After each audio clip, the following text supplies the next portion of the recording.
মাদারীপুরের কালকিনিতে উপজেলা আনন্দঘন পরিবেশের মধ্যে দিয়ে পালিত হয়েছে পহেলা বৈশাখ। পুরাতন দিনের ঐতিহ্যকে ধরে রাখতে পালকিতে বর-কনে সাজিয়ে উদযাপন করা হচ্ছে এই বৈশাখের প্রথম দিন।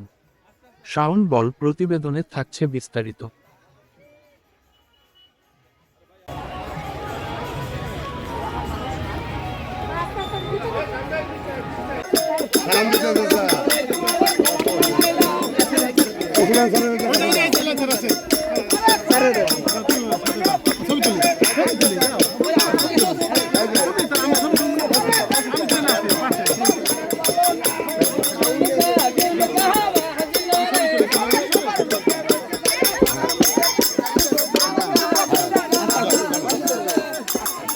তোমরা একটু ভাইতে যাও মা।